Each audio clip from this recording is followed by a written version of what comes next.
আসসালামু আলাইকুম রহমতুল্লাহি ওয়া বারাকাতুহু।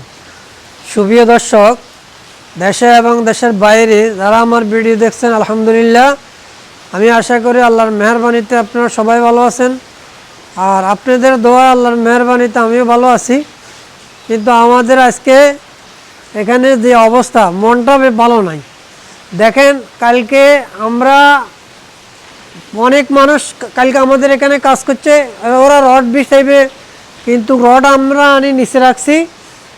এখন দেখাইতে পারতেছি না, বৃষ্টির জন্য আমরা বাইরে যাইতে পারতেছি না। আমরা এই যে আমাদের সামনে রাখছি, তো এই দেখেন ভিতরে এরা এই কাঠগুলা লাগাইয়ে গেছে যে আজকে এই রড লাগানোর কথা ছিল বা এখানে শীত লাগানোর কথা ছিল। আমাদের এই ইয়েতে আমরা ঘূর্ণিঝড় উঠতেছে, আকাশের অবস্থা বেশি ভালো না। দেখেন এরকম তুফান আর এরকম বৃষ্টি, এখন কিছুটা কম দেখা যায়। জানি না পরবর্তী অবস্থাতে কি হয়। আপনারা দোয়া করবেন যেন আমাদেরকে আল্লাহ সুস্থ রাখে, ভালো রাখে, আমাদের যেন কোনো ক্ষয়ক্ষতি না হয়। আর এদিকে দেখেন, এরা যদি এই জিনিসটা দিয়ে দিত তাহলে আমাদের এখানে আর পানি আসতো না। দেখেন আমাদের ভিতরে পানি আসি, এই যে আমাদের সব কিছু এমন পানির ডেক ফেলা দিচ্ছে এখানে। আর ওইদিকে দিয়ে আমাদের হাঁস মুরগিগুলো আমরা রাখছি এখানে একটু সেফের জন্য। কিন্তু আজকের বৃষ্টিতে ওইদিকের থেকে তুফান আসি, দেখেন সবাই এই যে আমার মোরগগুলো সব ভিজি, এমন অবস্থা হয়েছে। দরজাটা আমি আটকে দিই, নইলে তো এরা ভিতর বাইরে দেবে। এই যে আমার হাঁস মুরগিগুলো সব ভিজি, এমন অবস্থা হয়েছে। এইদিকের থেকে বাতাস এরকম জোরে মারে, বাতাসের সাথে ভিতরে পানির জন্য চলে আসে। দেখেন কিরকম পানি হয়ে গেছে।